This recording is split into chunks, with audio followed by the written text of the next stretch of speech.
It's December, which means it's time for another trip to Disney Springs. This month, I started out at Columbia to check out this new line that Columbia just partnered with Star Wars on.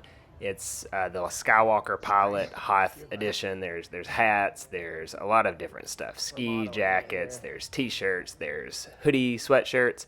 There's a lot of cool stuff here. I'm not as big of a fan on the orange apparel, but I really like the hat. I like the t-shirts. I like the sweatshirts. So as you can see here, these, very much so resemble what the Rebellion wears on Hoth. You can see these t-shirts. It's got riding on one side, and on the back it shows the ship here. So these red ones have like the snowtrooper, and the white ones are an X-wing. This shirt's pretty cool. It's actually got Luke Skywalker on it. It's a good quality, but it is expensive. $70 for this. I think it's a long sleeve t-shirt. I ended up buying this hat for $40. It has red leader on the inside as the writing, and then it has the Rebellion logo on the other side. Pretty cool hat. Also, it's Christmas time at Disney Springs, so there are Christmas trees up everywhere.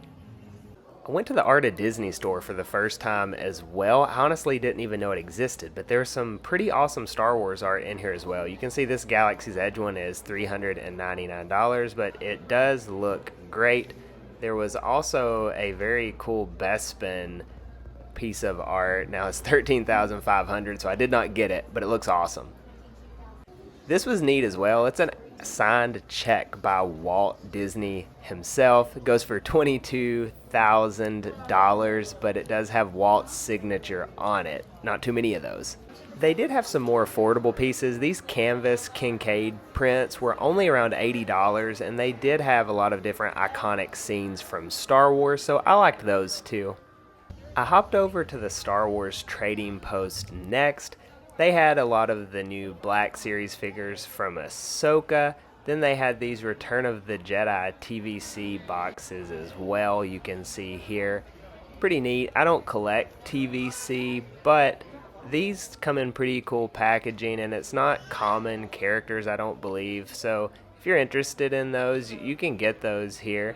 There actually wasn't a ton of new stuff here from about a month ago when I was here in November. You can see still the same helmets that they have had, but it's only been a few weeks, so I can see why there may not be anything too new. I thought this stuff behind the glass was pretty neat, as it usually is here.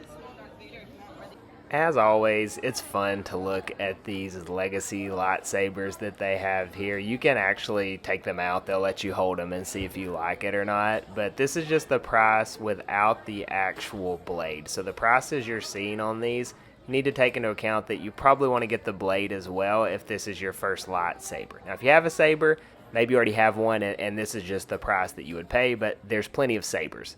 There's some nice art as well. I had not seen this piece before. It's $350. Then there was this book down here from Galaxy's Edge that also has a lot of different art in it as well. I did not see a price tag on it though. Then the budget-friendly lightsabers that kids will play with in the yard. There's also a shop at Disney Springs that makes like stuff out of diamonds and glass, and they had a lot of neat Star Wars stuff. Now, a little bit higher on the budget because it's glass and diamond and handmade, but man, did it look great. You can see here they even had Padme, Grogu, they have Leia, I believe there's an Ahsoka over here as well, Rey. If you're interested in spending a lot, this is some cool stuff to get. Next, we're going to hop over to the World of Disney, which is the largest Disney store in the world, and it is decked out for Christmas as well. Here there was a pretty good deal on Loungeflies. These were $50 down from $78. These shirts were new. I don't believe I saw them last time, the Spirit Jersey shirts. All the same little action figures that they had at the previous store, but they also had these holiday droids as well. And this was new. I had not seen this yet, I don't think. It's the Force Ghost scene from Return of the Jedi in TVC. Then this is the best deal at Disney Springs for toys. I usually try to highlight this when I'm here. You can get two of these for $20 each when you buy two. And I think that's like well over 15 to 20 figures. So bang for your buck, it's pretty good. Now, not a ton of new Star Wars stuff, but as you can see, lots of Christmas going on this month. It is December. The Galactic Outpost is going to be my last Star Wars stop of the day. They did have some holiday Mickey ears out, as well as these hat boggins, things like that that I did not see last time I was here. Some other cool stuff behind the glass, Obi-Wan, these pins, the bust that you can get at Galaxy's Edge. I saw this Yoda backpack. This has probably been here a long time, but it just looked so creepy, and I wanted to highlight that. It's $70, but you can walk around and scare whoever is walking behind you if you have this bag. These Under the Twin Sunsets, they've been here quite a while since the summer, and they're finally on sale. They are going to be 30% off now, and I'm sure they'll be at the outlets pretty soon as well.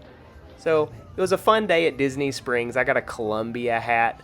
Let me know what your favorite thing you saw was here, and don't forget to watch one of these two videos next.